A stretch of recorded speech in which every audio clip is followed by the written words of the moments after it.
Hey everyone, I know that it has been a wonderful time that we have stayed away. Many of us have had our Christmas, and some of us have celebrated with our family and our loved ones.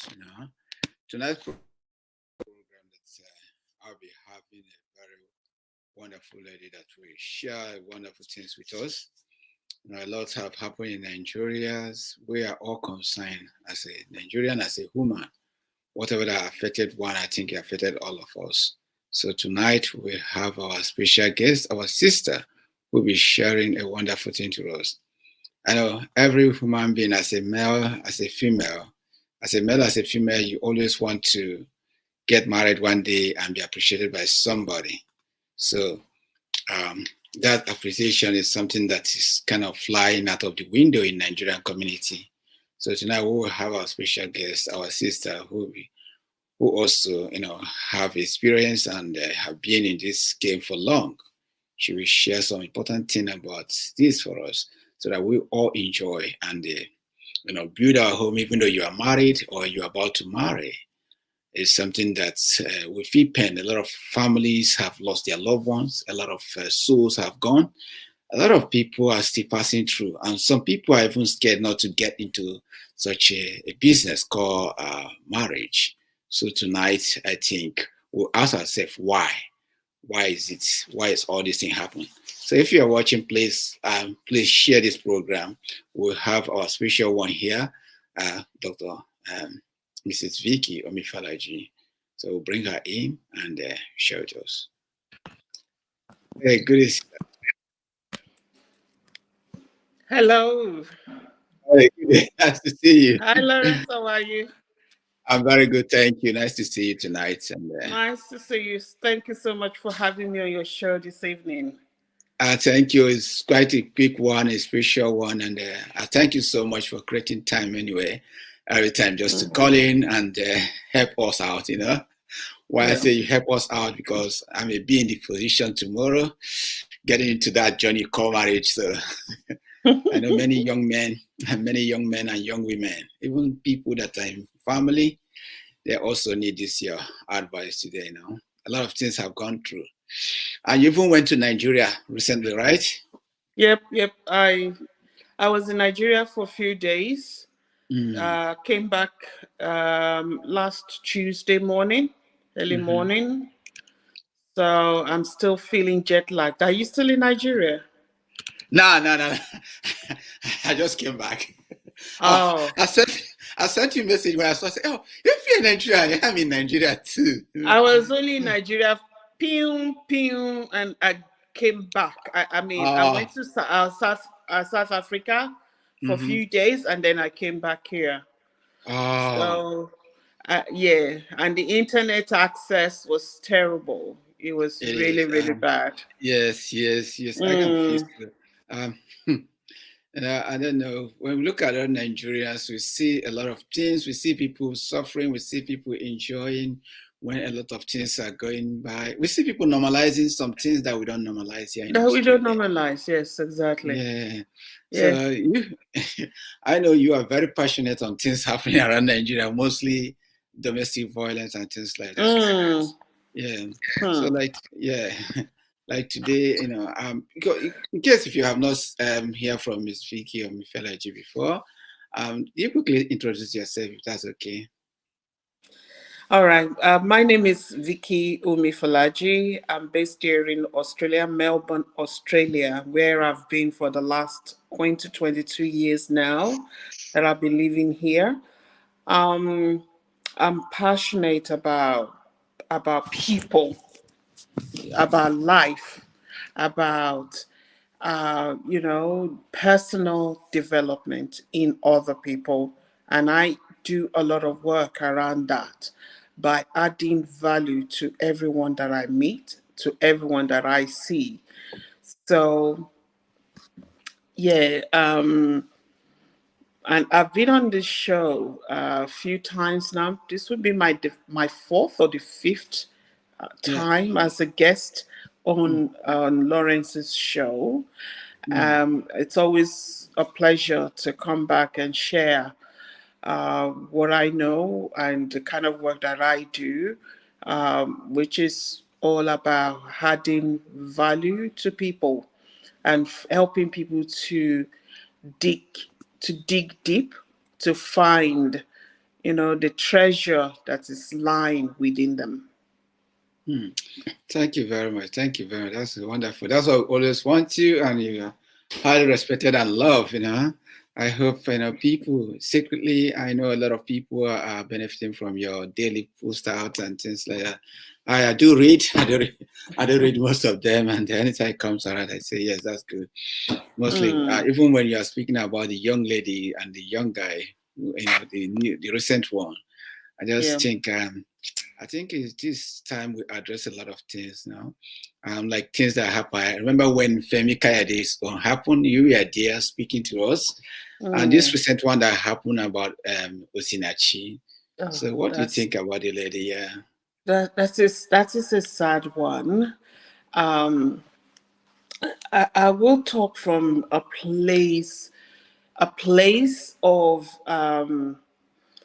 let's say, place of knowledge, a place where, um, okay, I'll go back to my root. All right, raised in a Christian home. My dad was a pastor, an Anglican priest, up to the almost the highest stage of it. He was an deacon till he retired. And my mom was a real, born again child of God. So that was the home that I grew up at. That was the environment that I grew up at. And all the kind of things that my eyes had seen, and the things that are now looking back that I believe shouldn't have been, just because of the fear of what will people say, how will people perceive me if I should do this, and you know managing and just pushing through, irrespective of how you're being treated. I see all that and I hear all that. With couples coming to get counseling from my father and my mother, from pastors, the priest under them coming to see them, coming to talk to them. I hear all that. And things that could have been handled much more differently, that weren't handled, in a proper way, that made so many people to lose their way. So coming from that angle is how I'm looking at this beautiful woman who unfortunately, chose a wrong partner for herself. Find herself with this man, but couldn't go back. Couldn't go back because of our society, couldn't go back because of fear of the unknown, fear of what people will say, fear of being ridiculed, fear of being rejected in some Christian settings, fear of failing God, and fear of, you know, um, fear of walking away and not know where she will be walking into. So many layers of things that held her in the bondage called our own bondage called marriage. And it can be so difficult to actually, put it apart, because she's not here to answer some of the questions that I do have. She's not here to explain what made her to decide that this was where she was going to stay till the end, no matter how she was being treated. But when I look at different scenarios, different stories of other people that are genuine children of God, and had been through, that went through the same thing that she had been through, I can say probably fear of failing God. And why did I say fear of failing God? I say this because, we've given pastors so much power in Nigeria, so much power that their words are more, it's like their words are written in stones, even than the word of God. Exactly. Yep. So that made it so difficult for people to be able to say, all right, what does the word of God say here? What does God want me to do in this situation? And if I continue to stay in this, what is going to happen, not just to me, but to the children that are brought into this relationship? Because they didn't ask for me to give birth to them. I chose. God bless me with these children. But if they continue to see all this, if they continue to watch how I've been treated, what impact would that have on their lives, on their relationships, and on their own marriages? What's going to happen? Those are the questions that she was supposed to have been asking herself.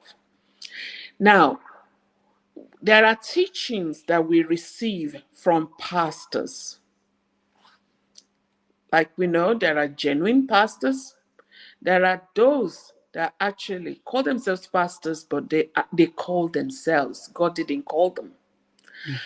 It's difficult to be able to say which one is which. All right? It's very difficult to know who is who. But like the Bible says, by their fruits we shall know them. Number one. Number two, I know one thing, that we all have direct link with our maker. Yep. God has given us that direct link. The moment Jesus died on the cross, there is a direct link between us and God. We really don't need anybody else to be in between, to be speaking God's, messages to us, because we have a direct link with him. Because we have direct link with him, we can talk to him. Now,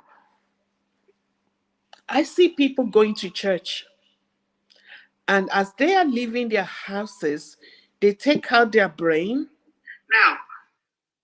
and they hang their brain in their house, and they go to church and do whatever they've been asked to do without thinking, without asking questions, without reasoning, and without checking, is this God speaking really?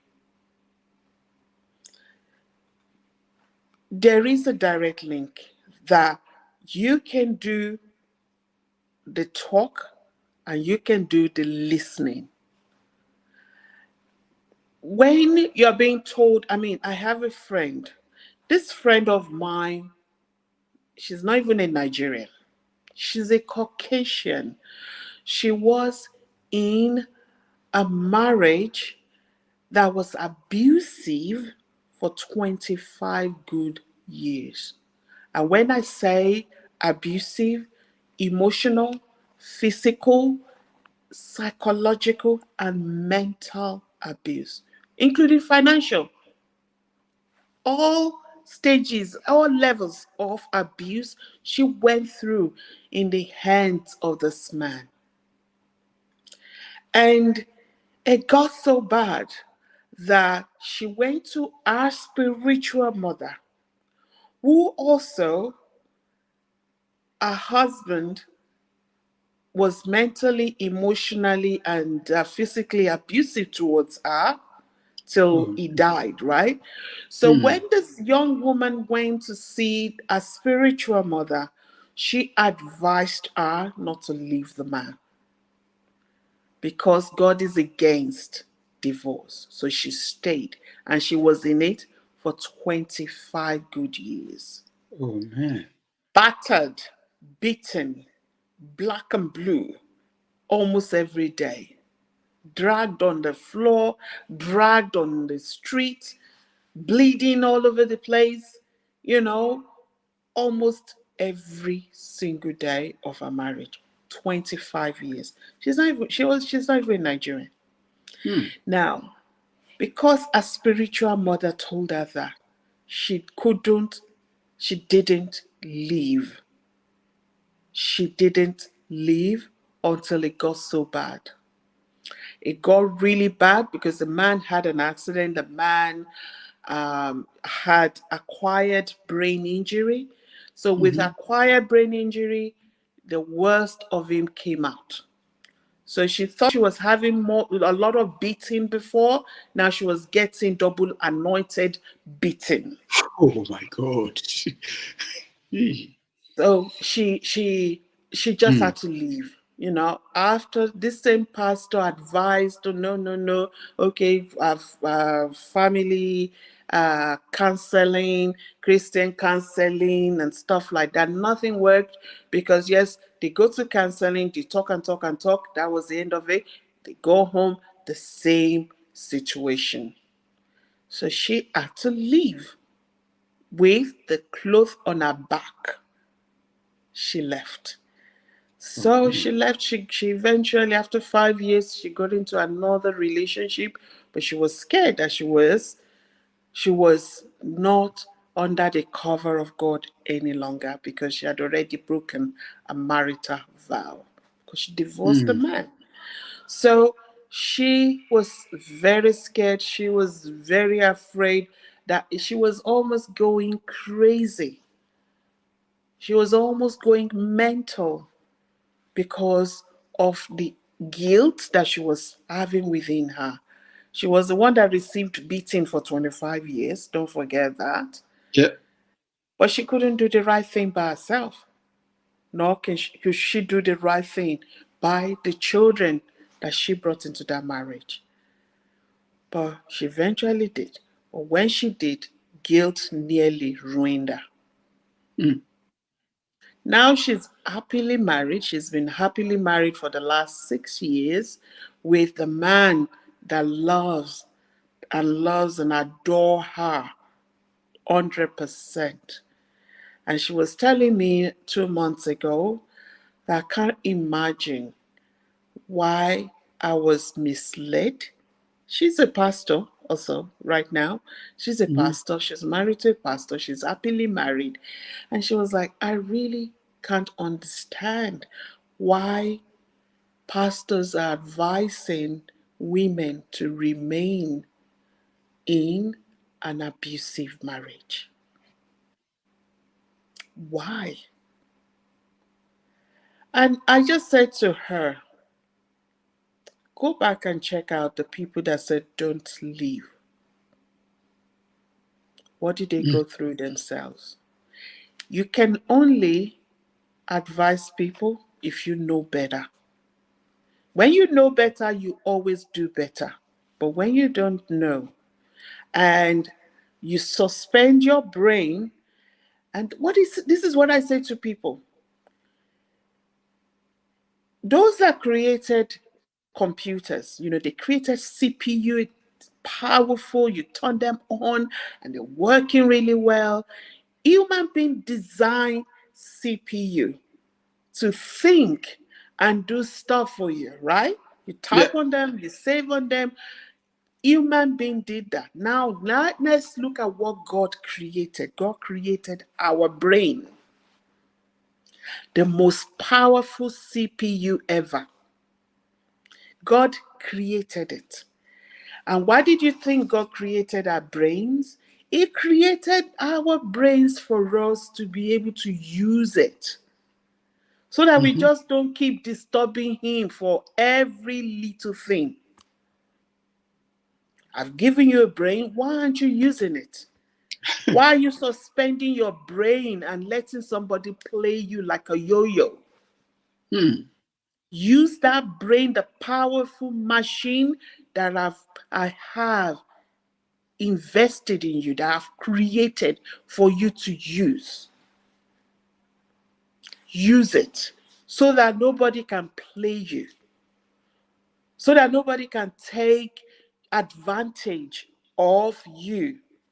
Because these days and this day and age, I see lots of people that call themselves men of God taking advantage of people, taking advantage of people's mind, of their struggles. They kind of use their faith. The faith is the faith in God. But unfortunately, these people, they plant themselves between people and God. And they made themselves powerful, more powerful than even God, to people who are already down. That is what I've noticed, and that is a yoke that needs to be broken. And this is happening more and more in churches. And this is a sad, sad reality. Like, I just came back from Nigeria, was only in Nigeria for 6 days, I think. And while driving around in Nigeria, I mean, I see big churches, I see small churches. Every other house is a church. And I Yeah. was thinking that just check out all these churches. In each of these churches, there are volunteers working, Unpaid. volunteers working on, they're volunteers, so they are not getting paid, right? But No benefit. what are they volunteering for? They've been coerced to work in God's vineyard.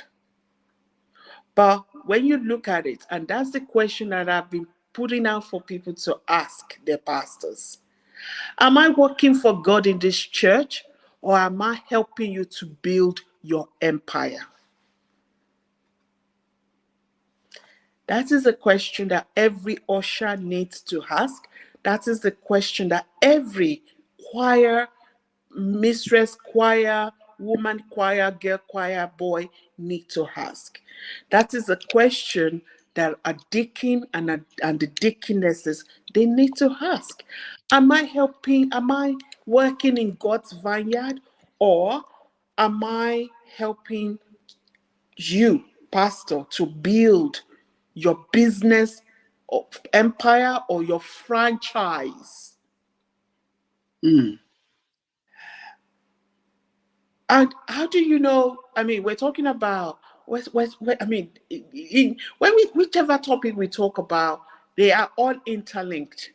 We started with um, with physical and psychological abuse between partners, between husbands and wife, but the person in question, or the main character here, was a woman of God, well known in Nigeria, who was, I mean, the way she sang, you just feel Holy Spirit touching you. You could feel that she had the Spirit of God within her. But unfortunately for her, she was, in a relationship with a man that I would call devil incarnate.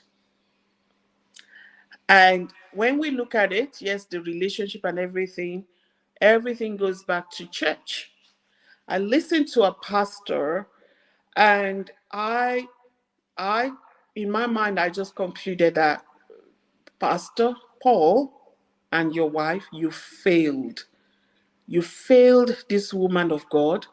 And if others are not careful, they're going to find themselves in the same position. Because if you're the person who is highly placed in your church, cannot open up to you with her going through what she had gone through, what is that saying to you?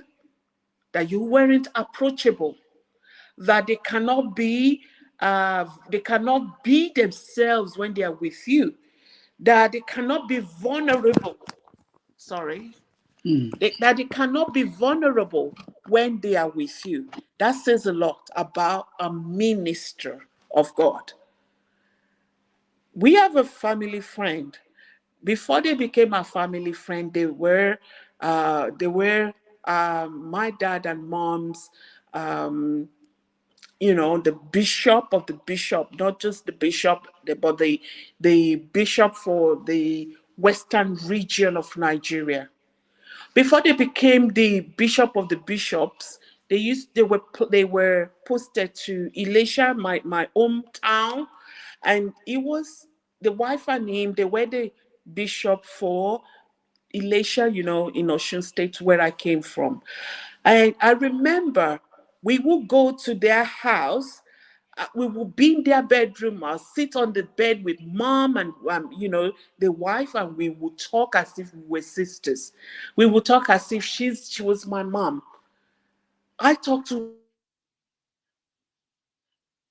was my mom. So, what am I saying? If you cannot be approachable, if your members of your church cannot come to you and cry on your shoulder and tell you what's going on for them, you need to ask yourself, am I doing it right?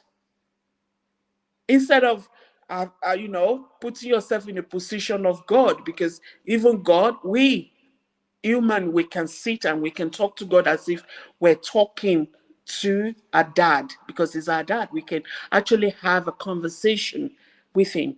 But somebody cannot come to you. Who do we go to? When we are feeling low, we go to our pastors. But if a pastor, if a member of a church cannot go to their pastor and open up and say, this is what I'm going through, please pray with me, please counsel me, then that is saying a lot about your ministry. For me, that was the conclusion that I got from a speech about Osinachi and her life. So I was trying to explain an aspect that I actually I felt so strongly about. I haven't had time to sit down and actually do my write-up yet. I will be doing that. But I was like, each of these churches, they have lots and lots of volunteers that are working to make sure everything runs smoothly, that the church goes on, that everything, works really well. People singing, people ushering, people doing this, people doing that. These people are working, but they've been told, and they've been, there's a word that I'm looking for that I couldn't get right now, but that's what they've been sold. They sold this to them, that you work in God's vineyard. You add value to God's vineyard. You volunteer your time, you give your money. So you work and you still donate and you still give and you give, but you give to do what? For schools to be built, that you cannot afford for your children to go. For the pastor to buy jets that he can travel in, that you cannot even go near. Meanwhile, you're volunteering almost every day of the week. You're volunteering because you've been told that, you are building God's vineyard. But the question that I'm putting out today is, are you building God's vineyard, or you are helping somebody else's business empire? Somebody else's franchise? Sister, you know what? Like you said, when I travel to my hometown, I can't hear you. Can you hear me now?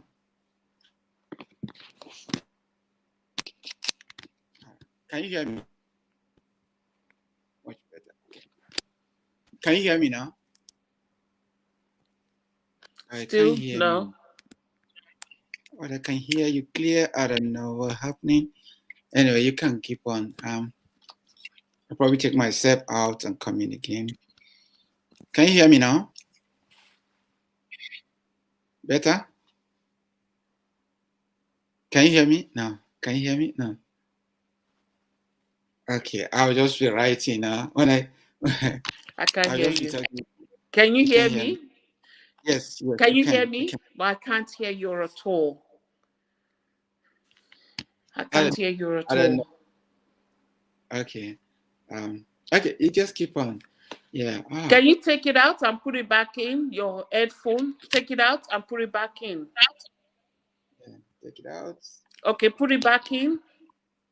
Put it back in. Think. Can you hear me? No. Anyway, No, I can't hear you. I'll just go off. I can't hear you. So maybe we'll log out and then we'll log back in. I really don't know what's going on. Sometimes StreamYard. Can All you right. hear me now? Yes, I can hear you now. Okay, cool. So awesome. I was saying what you are saying, like I went to my hometown, then I find out that within a small community, they have like five churches. Just maybe like just within each other. I was asking, are these people fighting? They're like, everybody trying to grab whoever. I just see this as just a business. Seems like the Mm, Christianity is flying over there. I know what happened. The community are still fighting. They still have hatred. So what is the impact of this? In exactly. fact, my days are spent with fighting in the home, husband and wife. That's why I say, man, this is just getting out of hand. It is. It is. It is.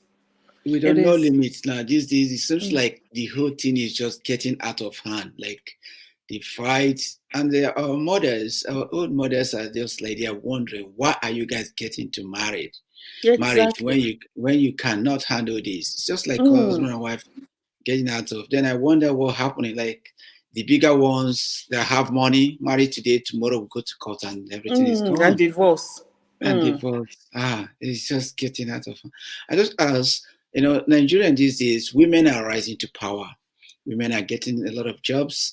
I just wonder, is that the problem? Maybe, I don't know what is going on. I don't think I don't believe that's the problem.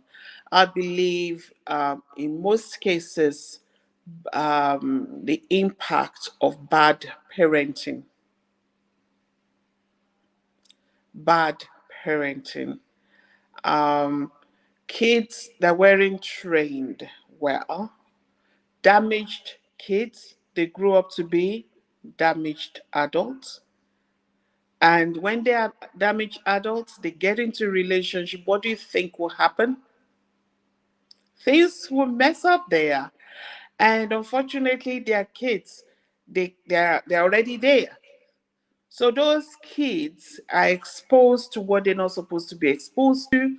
Those kids are seeing things or hearing things that they're not supposed to be hearing. And those kids, what do you think will now happen to them by the time they get married?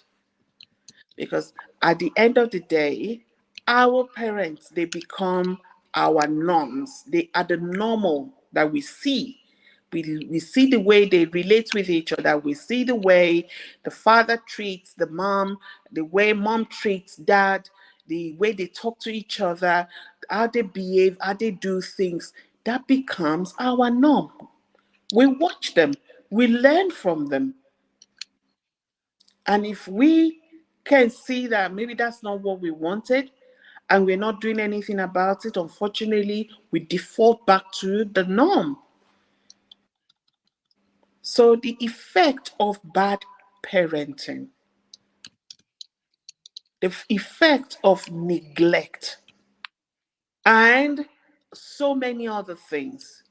Like this woman that we were talking about, a beautiful Christian, a loving woman that married this man. The man treated her, even horses would not treat their dogs the way the man treated her. Would you say that woman doesn't have much for herself? No. As you know, a beautiful music, I mean, the way she sang, her voice, that was a blessing to this generation. So she was bringing money in. She was the one making the money. What was the Exactly. man doing? Spending the money.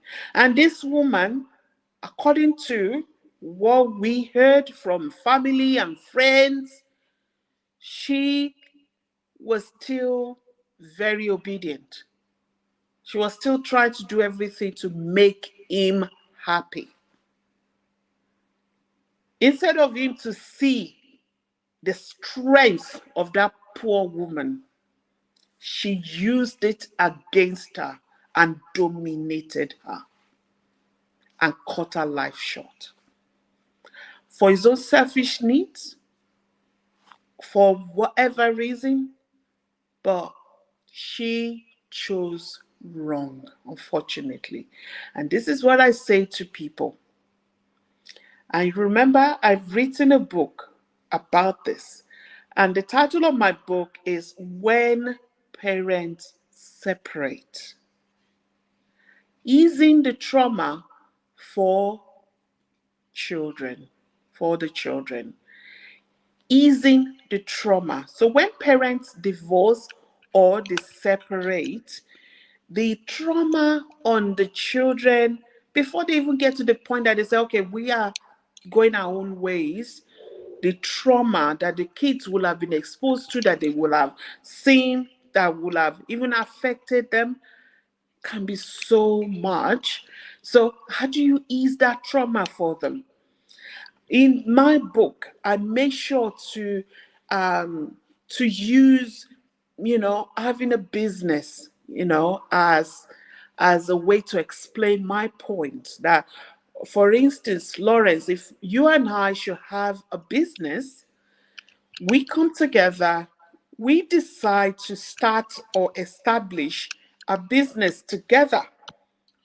So we register our business, we get the business registration certificate, we invest our money. So you invest 100%, I'll invest 100 or 50%, I'll invest 50%. We put it together, we start, running the business and start making money. By Mm-hmm. chance, you and I, we have a falling out. Maybe I don't like what you do or you don't like how I do things. But remember, we still have a business. We've invested so much money and time to make that business, to create that business. So we can't just turn the business off, because we are going to lose a lot if we do that. The kids are more like the business here, that we've got to keep making sure the business runs well. No matter what our personal issues may be, no matter how you may be a pain for me, we need to still keep working together to make sure that our business keeps running well and that business keeps generating profit. The kids are the business here. The kids, they didn't ask for you to come together and give birth to them. You chose to. You fell in love. You meet this person. You said, oh, you are the sugar in my tea. Okay? You are the pepper in my sauce. You are the salt on my whatever. Oh, I can't do without you. And then you see something that you can't handle. The next thing, life things changing, things start changing. And then irreconcilable differences happen, and then you part ways. But remember, those kids, they didn't beg for you to bring them to this world. You chose to give birth to them.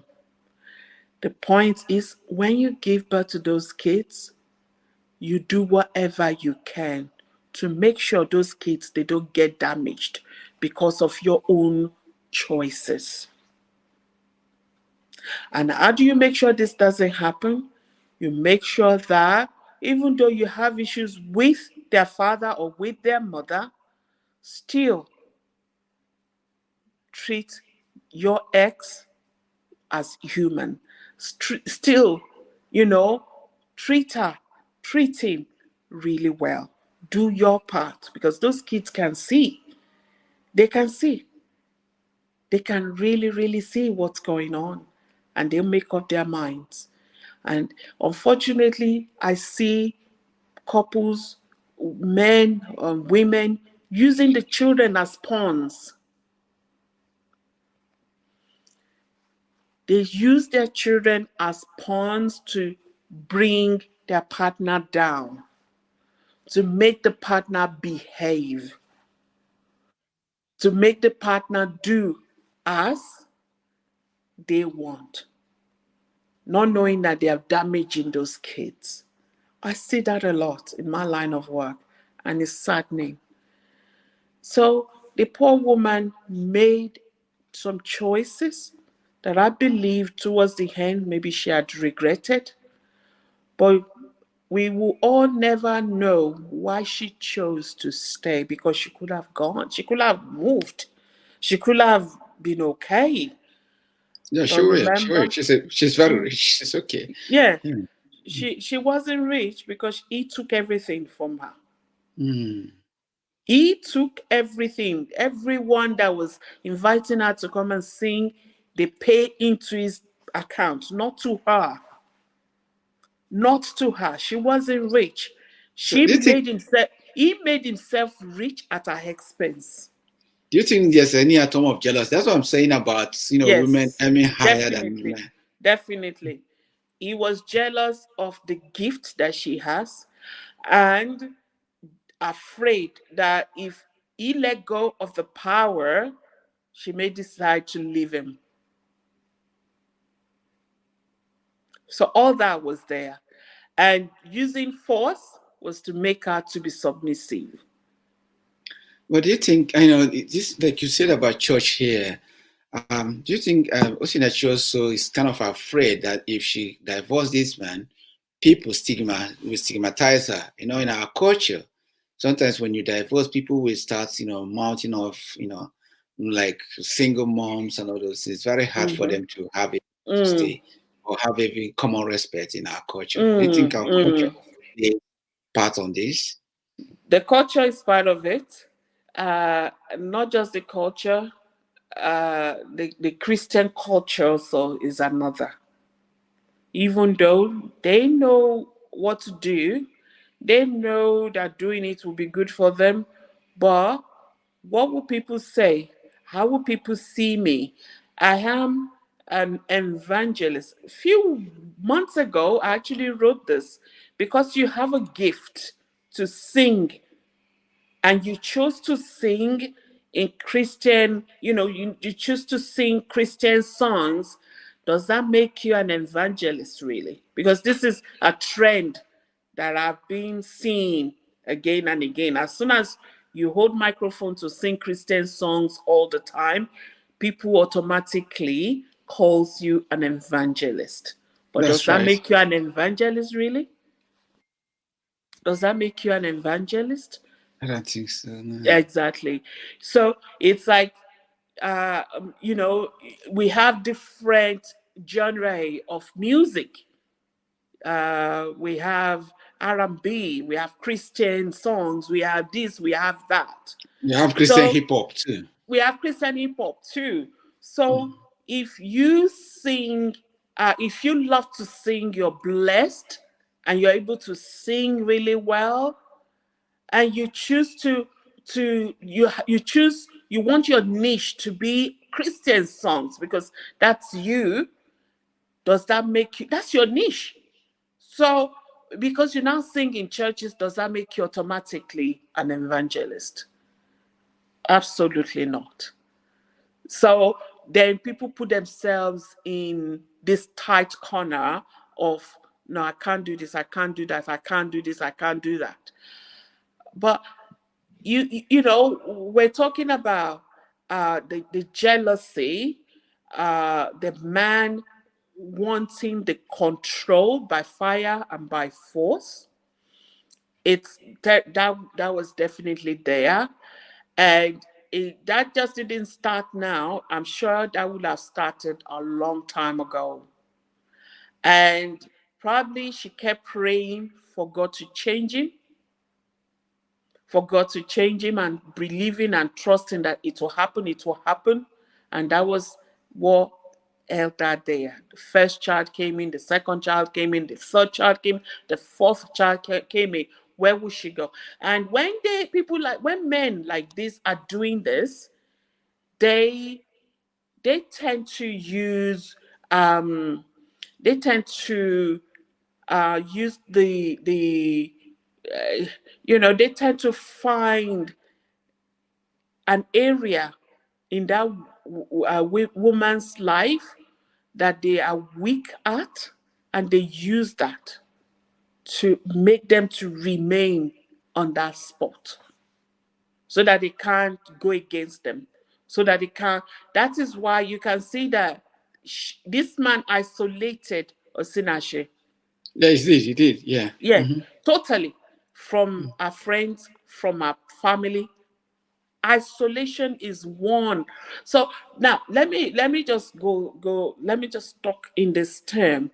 What do you look out for when you're in a relationship with somebody who is narcissistic?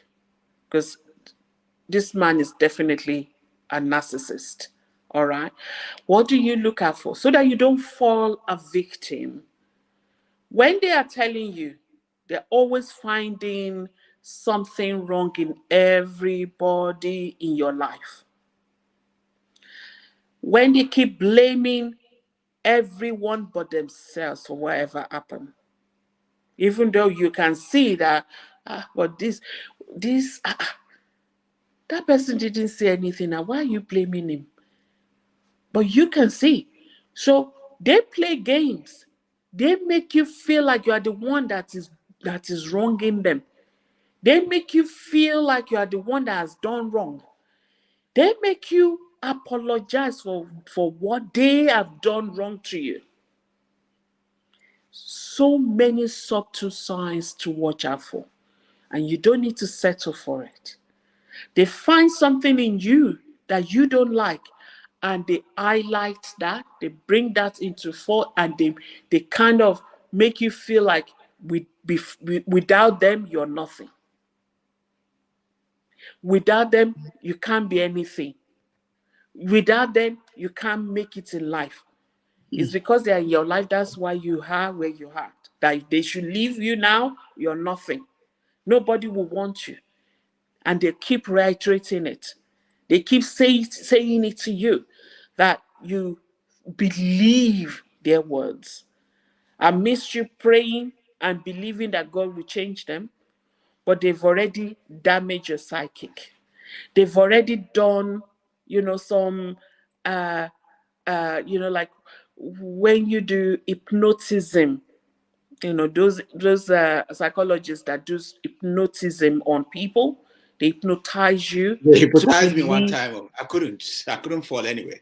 Yeah. So and the more you listen to all those kind of words, the more you start doubting yourself. It's the Mm. same thing. This is what they use for when they advertise. Like if you're watching TV now and the next thing they advertise Colgate, and they bring on the show again, and you watch it for like 15 minutes, and then there's commercial break. What do they show? Colgate advertisement. In 60-minute show, they've showed you Colgate, right? And then another thing, Colgate. If you run out of toothpaste at home and you go to the shop, the only toothpaste that you see is Colgate, Oh, yeah, because that's true. they've actually planted that into you.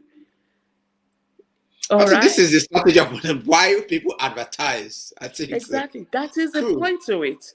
Why do Cool. you think Coca-Cola, after they've made their millions and billions, they are still advertising? They want you to keep seeing Coke.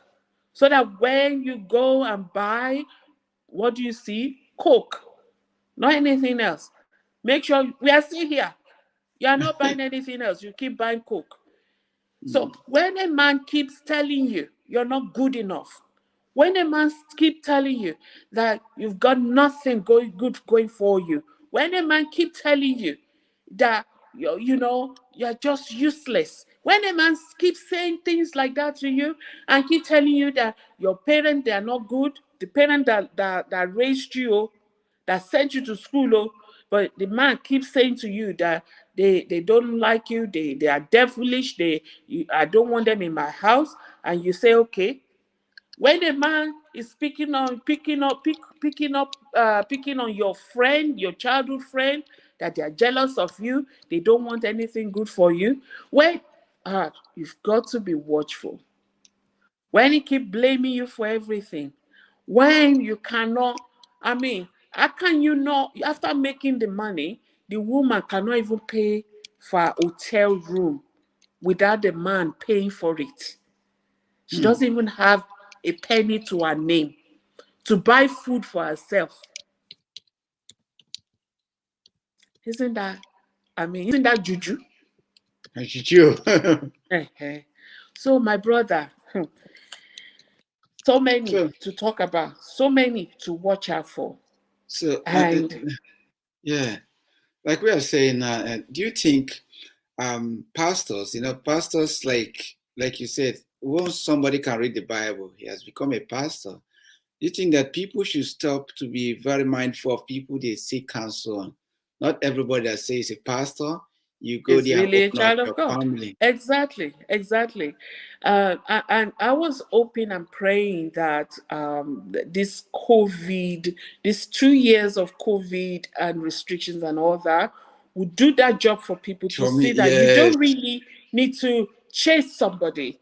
You don't need to follow somebody. You don't need to be there and be kneeling down for somebody and be their slave for God to hear you. You don't need to do all that. You have a direct access to God. In the Old Testament, if you have sinned, you know what you have to do to be able to seek God's face? Oh, you have to fast, and then you have to kill as a goat or ram or whatever, and you have to shed the blood. But Jesus had already done all that. You have direct access, and you cannot just walk into the temple. You can't. You just can't. But right now we have direct access to God. And one thing that people tend to forget that our God says, I am a jealous God. The moment you raise your pastor above your God, he's jealous. He doesn't like it. And when you are in a church and you are praying for one thing, and that thing is just nothing is happening, you need to double check. Am I in the right place? Am I really in the right place? Is God really here? Forget what people say, because some people, they have the gift of the gap. When they talk, you listen. I mean, Hitler in his days had the gift of the gap. Why did you think so many millions of people followed him and did his Mm-hmm. bidding? He had the gift of the gap. It was a communicationist. He was able to talk and people listened to him. There are people like that. There are people like that. And the moment they call themselves pastors, prophets, and you start dancing to their tunes, come on. Stop hanging your brain in your house and going empty to churches. Use the brain that God has given you. Ask God. Talk to God. You have direct access. Use it. Some of these pastors that you're going to, some of them, I'm not saying all, but some of them, they have their own issues with their wives. I was actually watching one couple of days ago, yesterday morning actually, whose wife was talking about how she got to know that her husband is gay. Right. He's a prophet too, Mm-hmm. with a big church, oh, and he was having gay relationship with other pastors. See, Mm-hmm. the wife said he had never slept with her Mm. because he just wanted that woman to be his cover. Cover. Yes. Yes. Yes. Yes. I mean, it is happening, my brother. It is happening. It is happening. And some people will be kneeling down in front of such man. He'll be Calling putting them. his hands on them. He will be praying for them. And they will be doing this, they will be doing that.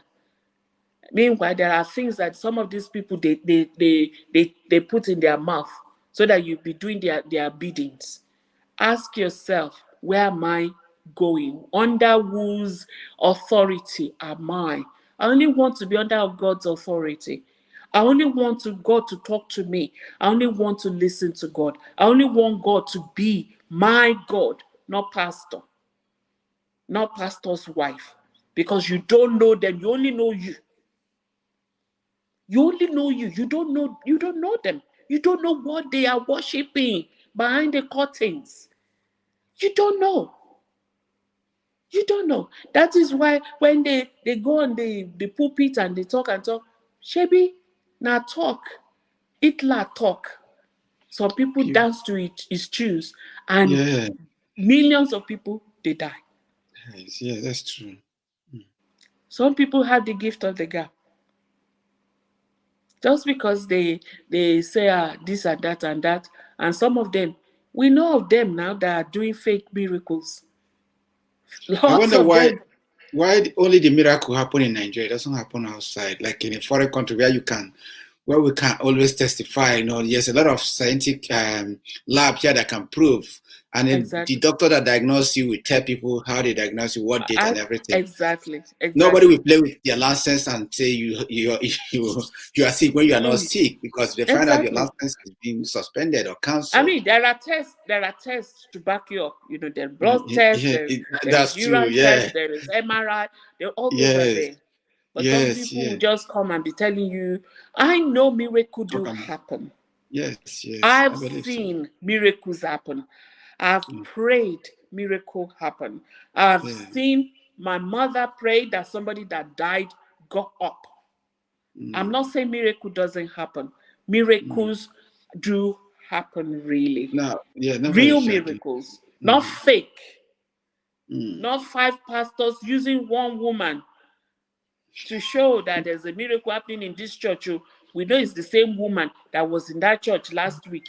It's the same woman that was in that church in Port Harcourt. It's the same woman that was in that church in Lagos. The same woman, the same kind of miracle happening to the woman. I was at the church, one church, that pastor said, if this will happen in South Africa, he said he woke the dead. I was there live like this. And because, we are all human. And I was there. And that, I kind of like, almost like, I kept asking myself the question. Initially, I was like, oh my goodness, the smell, the thing, the blah, blah, blah. But after some time, I thought, come on. The person that died is now eating okele, semolina, right now, like that. At the end of the day, na lie. Lie. See? Na lie. There were millions of people there that day. Hi. Everybody was, the lights, the screaming, the pastor Yes. don't run comot. The pastor don't run now. Hey, God. So, my dears, if you are watching this, wherever you're watching from, always remember that you have direct access to God. You don't need another human being to be in between you and God. Ask Him. He says, We have not because we ask not. Knock and it shall be given unto you. Ask. And if you're in a relationship and somebody is treating you less than what you're worth, come on, rethink. Rethink. Why do you think, my dear brother, how many of those prophets and pastors and bishops have divorced Many. and they've remarried? And a lot of their members are killing themselves in a marriage. They are dying in the marriage. Kenneth Copeland, who is married, he's been married to Grace Copeland for the last 40 something years. Grace is the third wife. He was divorced the first and the second time. Then he met Grace, and they're still together after all these years.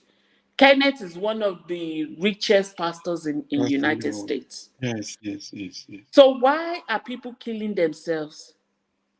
Why are people sacrificing themselves? There are reasons, different reasons. Like I said before, people make their choices based on different reasons. But whatever you do, always remember it's your choice whether you stay or you go. But those children that you brought into this world, you should be careful so that you don't get punished for damaging them for whatever reason. Because you may stay thinking, I'm staying because of my children. But what are you doing? You are exposing them to what they are not supposed to see, what they are not supposed to hear. You are damaging them because they are there seeing their dad beating their mother. What are you doing? You are damaging them. All right? Or you go, you leave, and you leave the children with their father. We've seen fathers molesting their daughters because their mother isn't there anymore. So that we won't be blamed on the day of judgment. Let us be mindful of the children that we are bringing into this world. So if they're in that relationship, we need to watch and pray carefully. Thank you. So about to round up. Maybe we have like 5 minutes more to round up. Like, let's just say this. We have myself. Maybe I'll be joining the journey. I don't want God to punish me. I want to be the best I can be in the future. What do you tell like a lot of young ladies these days? And young men and young females that are about to embark on this journey called marriage. How do you believe that we should, treat ourselves? Mostly, the most important thing that we know is about finance. How do we manage our finance together as a couple? And how do we, dialogue, like maybe trusting each other? This is the two issue because internet have made people to be connected, different ways. But once you see your partner or something internet, somebody who is not secured instantly think maybe they are cheating or something like that, mostly. So how do you think that we can manage, finance and our friendship with people, opposite sex too? To start with, when when you're in a relationship, you've got to be, your husband and wife, but you've got to be friends. All right, you've got to be friends to be able to talk to each other and tell each other things. The issue of finance,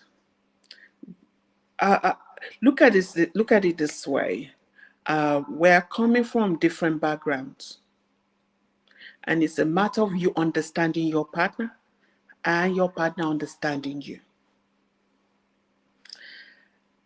Because other people are doing it this way and then you want to do it that way, doesn't work because it's not same size fits all. You need to look at your situation, where you're coming from, your backgrounds, your baggages. That is what would determine what you do when it comes to your finances.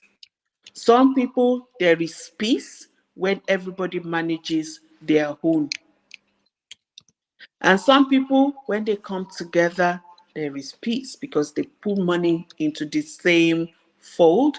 And some people, they just say, okay, out of your pay, we put this in here. Out of my pay, we put this in here. That is a joint account.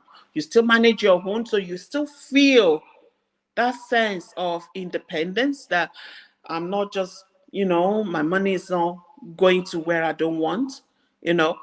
But at the same time, when we need to do joint stuff, like buying a house or, going on holiday, there's joint. And if I want to buy gifts for my husband, I can buy. If my husband wants to buy a gift for me, he can go ahead and buy without having to go and get permission. So it depends on where that person is coming from. Someone who had always been independent, who spends whatever she or she wants, now coming because is now married or she's now married, need to now be asking for permission before she goes to the shop to buy pants for herself. That can damage somebody's psychic. So it's a matter of having that discussion, communication. You never go wrong with it. That, okay, my darling, we are in this relationship. We are going into this, and this is for a long haul for us. There's no going back.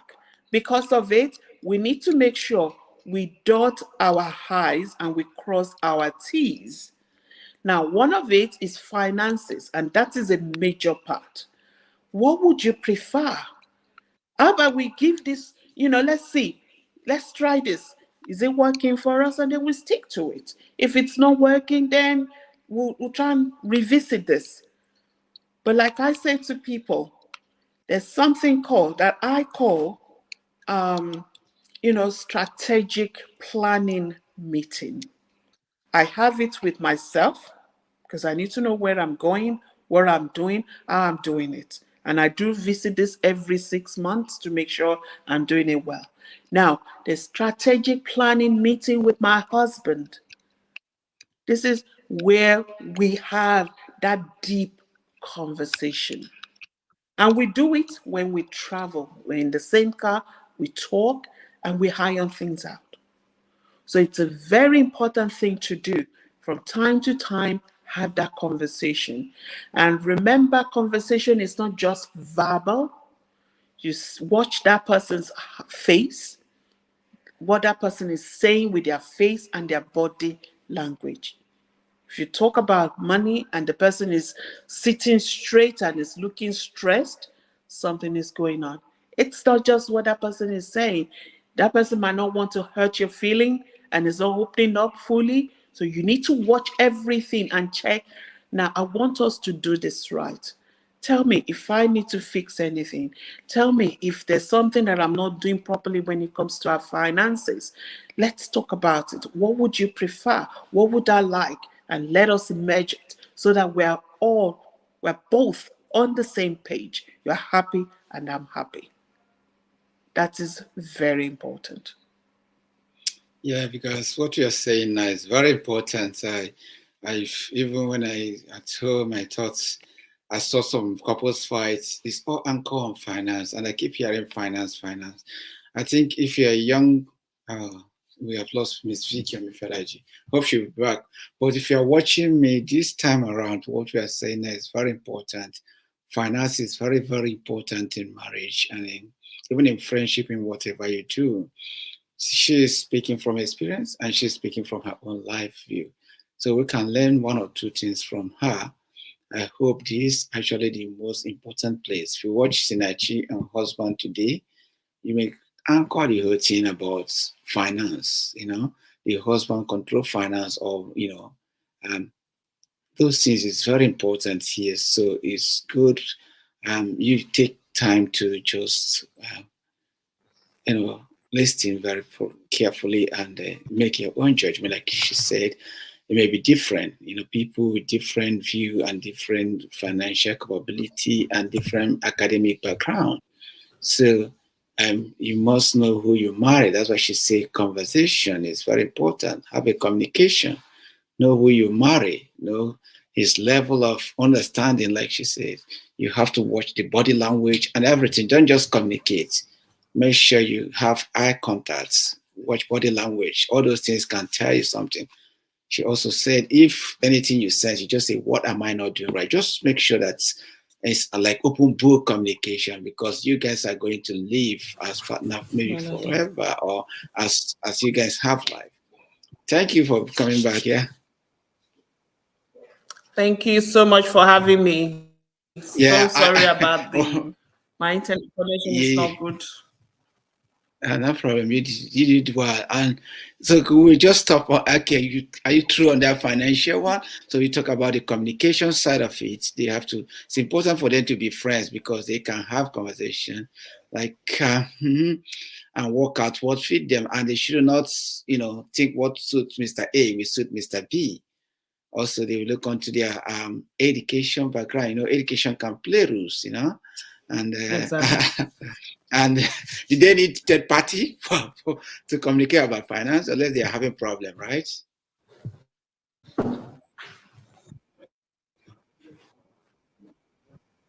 Okay, finally, so finally, let's talking about friends. Like about like trusting one another, each other.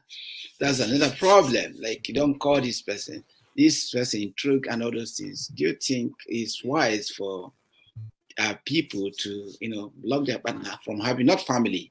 They may have family, friends, social life. I would say social life. I think. Oh man, we're about to round up, and Miss Vicky Omifolaji is having a big problem. Guys, if you watch this thing, I'm not sure, but I think this program is very, very important for us. I don't know about you, things that are happening in Nigeria, not only in Nigeria, even here in Australia, our African community, not only African community, many communities are going through this marriage crisis problem, either financial or maybe friendship or something like that, husband key wife or wife key husband, or family violence. This is something that shouldn't be so. It shouldn't be so. We should love each other and live happily. And if you cannot, don't say because your pastor said this and said that. Don't stay there and die. That's true. Ah, okay, I will get you to round us up and okay. So we are talking about social life. You have said it before that it's not good for a couple to isolate each other. It's good for them to have social life too, if they wish, like, but just to do it in a matured way. So let's come up this way. We Africans, like, let's just be we African men. I don't know why we are more like always, no matter our education background or our qualification, we always want to. The majority of us want to put the lady down, want to shut them down once they got married to us. Yeah, you have speaking to us now. Please speak to us. Can you hear me? Ah. But this internet is just like trying to make me angry because it's very important. I talk about this because most of us, let's just say this night is a very special night for us to discuss. Most of us, when we got married to our wives and when we bring them out here, we hardly take them out. You will bear me witness when you go out, you hardly find African couples having meal in the bar. Yes, thank God for those people that are putting Nigerian show. We shut our women down, and that is actually a problem. Like when you are in Australia here, they see other women, they work together, their husband take them out for dinner and their husband take them out for other things. We make our wife to be after job home, after home job. Maybe if you have African gathering, that's when you see them. It's hardly for you to see them out. I think this have an impact in our women that we bring out also in the Western world. And Nigeria is growing. We are growing to this Western world. It's having an impact in our marriage too, because the women that you marry want to be out too. They want you to take them out. Let's just talk about social life. Sorry, are you back? Yeah, I'm just Yes, talking I'm back. about. Sorry, while we are rounding this, so I just wanted to hit our men where it's painful because I Mm, know Nigeria is developing. You look at Lagos, you see how Lagos is developing, right? They are mhm. watching. They are traveling outside the world. They are traveling outside and seeing how people take out their partner for dinner, and after work maybe they have small outing. But once we married a woman, maybe after first year, then she becomes from home to house. Maybe if we have African gathering, that's the only time we let them out. What do you think about social life? Let's just end there. Sorry. The point is, men, are they the ones shutting their women down, or are the women the ones not interested in going out? Because at the end of the day, you also need an outlet as a woman. You're not just there to work, bring money home, clean, cook, and take care of the kids. You know, get somebody to watch the kids, go out with your man, set it up, do it yourself. Because if you're waiting for African men and Nigerian men to organize it, you're wasting your time because you will wait forever and ever. As a woman, you also, there are things that you need to take initiative of. That's one of them. Or else you just be the one cooking like crazy all every day, and you cook, you clean, you go to bed, you just do the same thing again and again. Find days that you just, okay, we're going out, we're eating out. Me and my husband, get babysitter in, get somebody to clean the house, stop feeling guilty because you're not doing it, get somebody else to do it, and then go out and enjoy. If your husband doesn't want to come the first time, you go and enjoy. Use his credit card, papa. Pay for your bills. Second time, if nobody will beg him to follow you, to go to chicken licking or Domino's and sit down and have somebody else serve you rather than you serving everybody else. So I'm saying this because I've been in that situation, and when we first got married, my husband and I, it's 26 years now that we've been married. But when we first got married, I remember because I grew up in a family where we celebrate each other's birthday. Every birthday, I take cake, cabin biscuits, and drinks to school. Friends, they used to celebrate me. We take pictures. So I grew up in that kind of family. Now I got married to my man who did nobody remember his birthday, to not to talk about celebrating, well, so birthday, there's something like that. So I was expecting him to continue with that tradition when we got married, for him to celebrate me like my parents was doing, for him to take me out, for him to, organize surprise party, cake and stuff. He never did. First year, I will be, during the day of my birthday like this, because I was expecting him to at least remember, wish me happy birthday, do something special, and it wasn't, because that was the last thing on his mind. He wasn't raised that way. So why was I expecting him to be that way? I was raised that way. That was why it was important to me. To him, it wasn't important. Now I was expecting him to automatically change to be what I wanted. I had to train my mind. I had to tell myself. And remember, this took me 8 years. Was it? Yeah. I was pregnant with my youngest, who was pregnant with her. She's 18 now. So it took me few years into our marriage to come to that realization that, why am I hurting myself? Why am I expecting him to do this for me? He wasn't raised that way. He can't automatically change to be the way I wanted him to.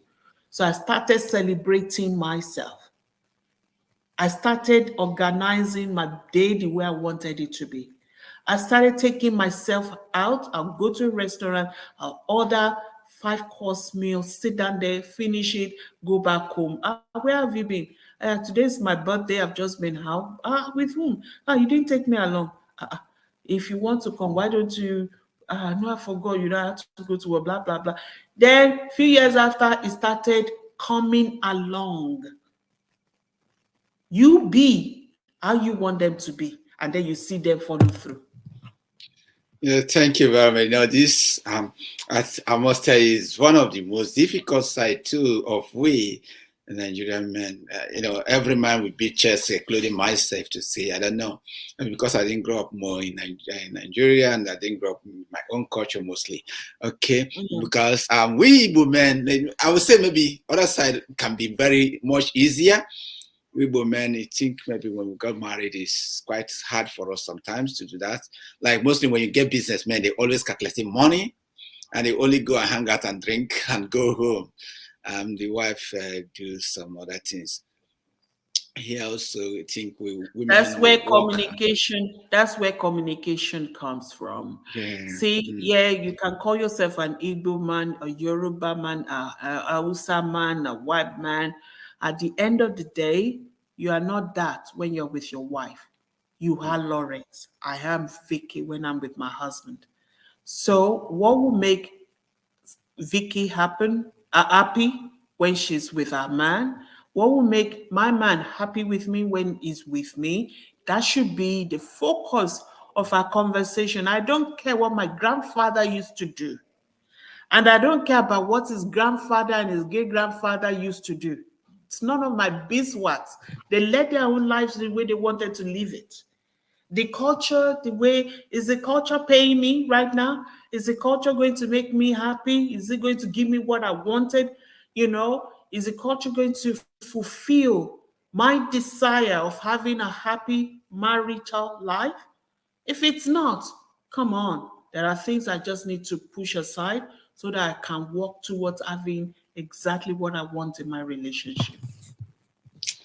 Thank you very much tonight, and I hope we always have you. And yeah, last one. There is a lot of Nigerian people going through this. I just want you to roundly to advise our young ladies. Not only in Nigeria, around the world. Yes, young Mm. couples, they are going through divorce. And some try to kill themselves. The one that happened in Australia last time. A young man, got killed by his partner. All of those things. Like, how can we stand this thing? I don't know the wave that is going. How can we stand? Some Nigerian people are saying that I just want baby mama. I don't want anything. Just some And guys. I know baby some. I know. baby mama can do the same. It's not just because they were married. Baby mama can do the same. At Yeah. the end of the day, it's just quite unfortunate for that young man, very hardworking man. I believe mental health issue also played a role in that woman. Mm, The mm, thing is that when you're with a woman or you're with a man, there are things you need to watch out for. So you don't keep digging. There's a sentence that I do make again and again, and I'm gonna make that sentence again. If you're already in a hole, stop digging. Just think about that. If you find yourself in a hole, stop digging. Because if you keep digging, you keep going down the hole. And finding way out may be difficult, whether in finance or in relationship. This lady here, I'm sure she would have showed certain signs from the beginning of the relationship. From the beginning. All right. So maybe you made a mistake, you have a child. Try, do whatever you can, not the second one. Because the more kids you have, you are digging yourself deeper into the hole. Okay? So there are things to watch out for. For her to have gone and do this, for her to have done this atrocious thing, this wouldn't have been a first time of, all or nothing kind of behavior. This is just the last bit that we all could see. So if anybody that knows them or knew them can come out to say, oh, I knew when she did this or when this happened or when that happened, that will actually help us out with some of the questions that I do have. But from others and from my experience working in this field for so long, I believe that this woman would have showed certain signs, should have showed in certain behavior over the years for him to have put um, certain precautions, put them, just make sure to guide yourself so that you don't fall a victim. Something this wouldn't have been a first time of doing this kind of thing. Maybe not to this extent, but she must have done something in the past. And she just, it's either she had him and the kids, or they all die, they all perish. That was the plan. And she would have said certain things, she would have done certain things to have given people some inkling into what was going on with her. Quite unfortunate, but how do you protect yourself? Like I said, in your relationship, use your head, use the brain that God has given you, read between the lines, ask questions, communicate, and on top of it, have someone that you see for sessions as a couple. My pastor, the day I was having a chat with a wife, and she was like, we do. My husband and I, we go and see counselors. A counselor. We've been seeing that counselor since we got married, and we see the counselor once a month. I was like, no wonder. No wonder you're married. They don't say, oh, we want Christian counselor.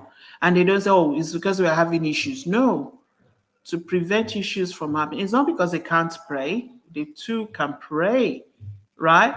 But they still make sure, because sometimes when you are in a situation, it's so hard to see all the angles. But when you get somebody else that is there not to judge you, but to help you find some answers, to help you see things that you can't see, it opens your eyes to things that you cannot see before, that you haven't been able to see before. Well, thank you tonight. Anyway, tonight we have gotten so many loads of. I hope later anybody that watch this later, you just have to pick something from this. It's such a, you just get it something that you can get with money, but today you are getting it for free, free of charge. So lucky you. But the truth is that our marriage, our generation is in trouble, and I hope that we can find a solution and save home. Save home, save home. Because even the moms in the village, our parents in the village, we have actually overpowered them.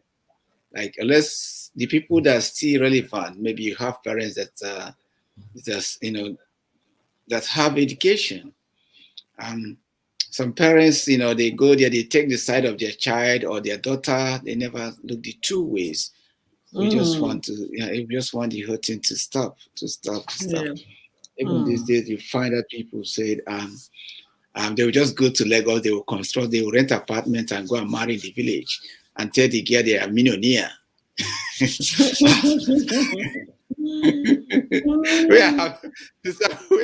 we are in a big problem.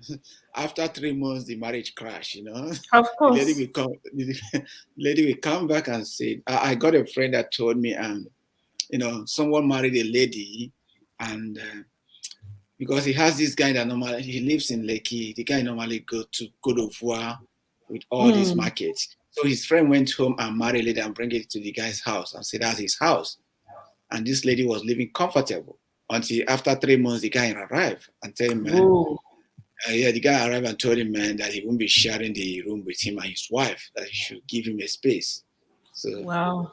Then he asked the lady that he should go to village, the slave queen go to village. She couldn't cope with the village. She asked him that they are going back. They are going back. So on the process, the guy's sister called the leader and said, listen, stop painting your finger. Your husband have been borrowing money from me, and I'm not going to give him again. He came back village. I've been borrowing money from me. I'm not going to give him again. You better go Wow. and look what you can do for your life. This guy has Mm, nothing. that's it. You can't build a lasting relationship on lies. That foundation is already crumbled. But when this guy saw a slave queen, I told him I can't marry you unless you have 1 million in your account.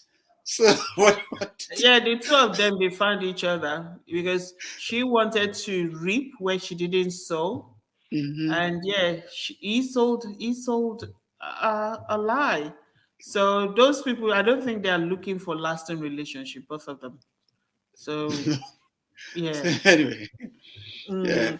So when we It's talk, when we have talks like this, we're talking for people who are serious about their future and having a lasting relationships, not people who are easily derailed because of money or who will lie and present a facade that is not what it is. All those, they're bound to fail. um, but the people that really want lasting relationships and they want to learn or work out how to get to have a loving partner and stay in there, those are the people that we're actually creating time to talk to here. Don't you think, Lawrence? I think so, but when you go to Nigeria registry, they tell you these people comes anyone that comes in their count, they will not, because you never know the mind of people that came to marry. As a registrar of marriage, what they call it, what's justice of peace or something. You are there Mm, just to do your job, and at the end of the day, they may come back and tell you that you're not marrying again. We just mm. I hope we hope that that our people, and mostly that husbands will stop killing wives and wives stop killing husbands. Husbands, yeah. And and in the case that it doesn't work, I think for them to go separate way. Because Exactly. normally, let me speak from the point of Christian view. Normally, if you are divorced, you are meant to at least to step down for a while, get yourself, build up and reflect, and Mm. then before you go back to your choir or something like that. I think, but people they think if you're a choir master or you're leading vocalist, once you divorce, the world is off. I don't think that's the end of the world. If That people is are in that, something, yeah, that's something that pastors need to, because they've been so adamant in their preaching, in the way they talk, that it's a sin to divorce. That's not acceptable. Divorce is not an option. I mean, Pastor Paul, I've heard him in one of his preaching saying divorce is not an option. So, a born again child of God in that kind of church who has already placed Pastor Paul in that place of high esteem, listening to that is like you've planted it in her mind. So even if she's been faced with whatever, it's like now this is my cross, and I'll just keep bearing it till God says enough. So meanwhile, there are pastors and prophets that divorced their partners. They left, and they still have their big, big churches. They are still leading their big, big churches. They didn't die. Their followers didn't leave them. So people need to use their brain. So if the pastors and the prophet can leave because of whatever reason, who are you to say I'm going to die there? So it's high time for people if pastors are not doing their job, people need to do what they have to do. yeah, that's true. Guys, we have to, because there's one that they said the lady traveled all the way from Scotland. She came back Yes. in Lagos, and her husband just Mm, killed her. mm. That was that. You see.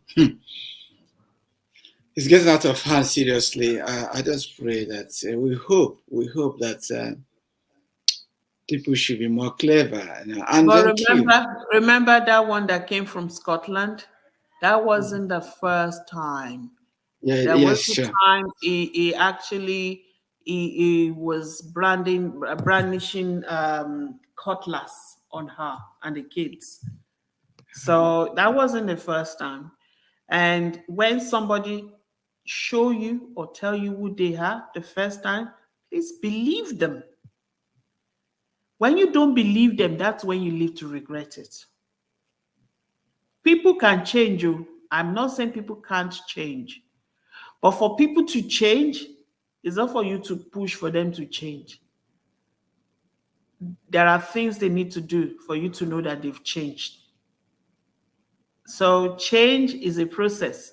And you've got to go through that process for you to know that, okay, this person is real. This person really wants this to go ahead. This person wants this relationship. All right, okay, let's work it out. But somebody who had gone to that extent of, you know, having Yes. cutlass on you, and you still, that is it for me, as far as I'm concerned, because trust is broken. How can you trust such a person? How can you? It's like sleeping and living with an enemy. So some women and some men, they need to rethink, they need to reevaluate their relationships, and they need to choose to leave so that they can live life. How can you choose to stay where you know your life may be cut short?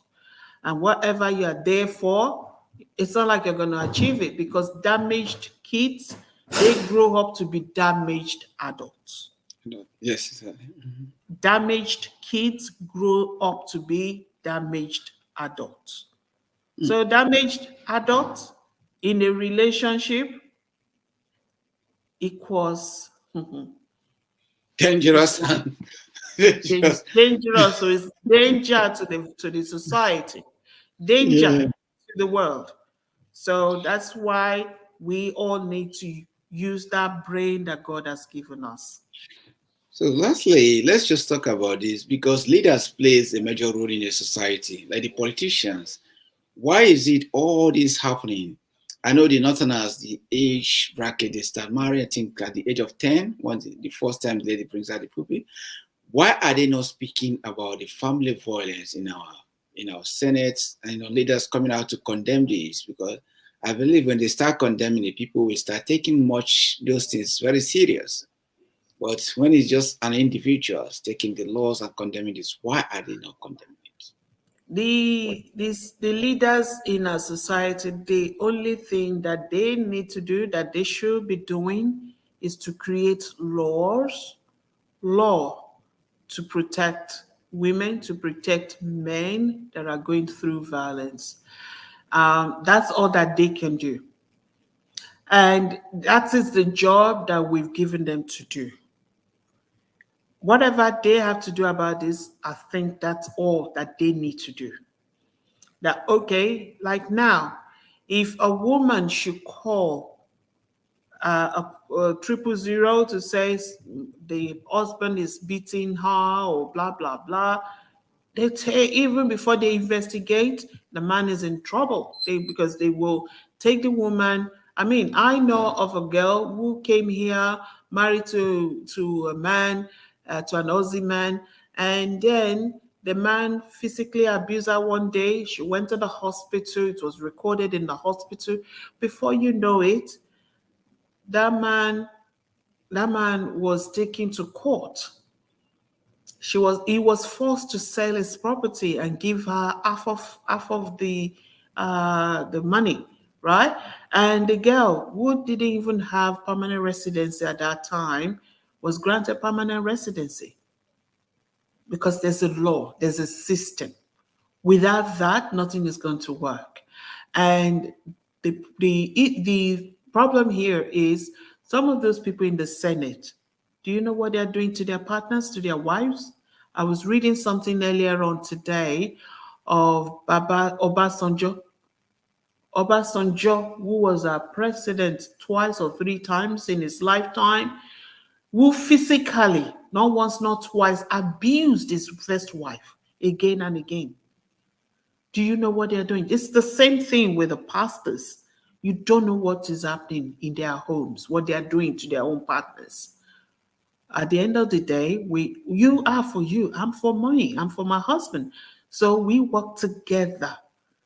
But the role of the government in things like this is to create law to protect those who are suffering and to punish the perpetrators.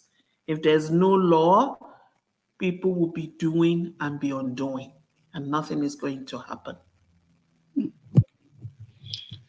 Anyway, I think we have taken much time tonight. Thank you very much for creating much time for us. And, I'm so happy.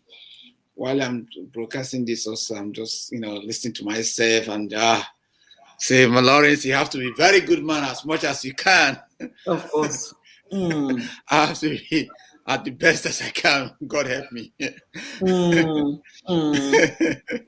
You just have to be intentional, and make sure you watch in your society, in your area, who are couples that present the way, like, okay, if you want to choose, I like to be like that couple, even from afar. Until you move closer, you may not know, but get to, spend time with them, check, ask questions. That's how you learn. Because they have walked through the path that you want to walk. So they've seen, they've heard, they've dealt with issues, and it can cut your journey short rather than going through whatever they might have gone through and realizing, oh, that's not what I want. Check with them, ask questions, get to know how they've done it, and learn from it. Thank you very much, and thank you for always honoring us, and I hope next time we have a very vital issue, you also come up and help us to treat it. And say hi to Dr. Stephen and the family. I will. Thank you so much for having me on your show. It's always a pleasure to. Thank you very much, guys. Okay. And, not only that, Dr. Vicky is also show host, and she hosts Nigeria We Want too. Always one of the best. Thank you. I have a wonderful evening. Yeah. You too. Bye-bye. Bye. Bye, everyone. Bye. So, guys, thank you for Dr. Vicky Omifolaji. She also hosts a show called The Nigeria We Want, a very interesting show. She hosts on Saturdays too. So, guys, if you feel like that, she discusses about politics in depth and other co-panels. So you can listen to her. She gives you some in-depth, details on Nigerian politics and things like that.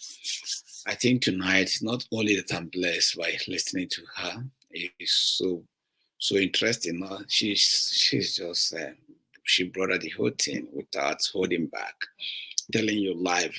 One I thought mostly that put us into trouble as a male is the financial side of life.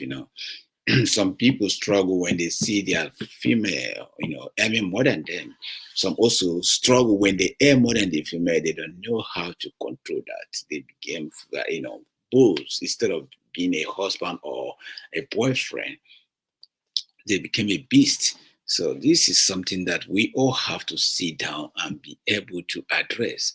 Family violence is not a good thing, and it's creeping into Nigerian society. The young men and young women is getting into us. A lot of marriages have been broken.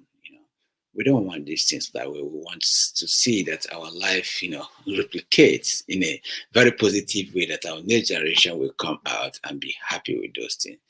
I think tonight you enjoy.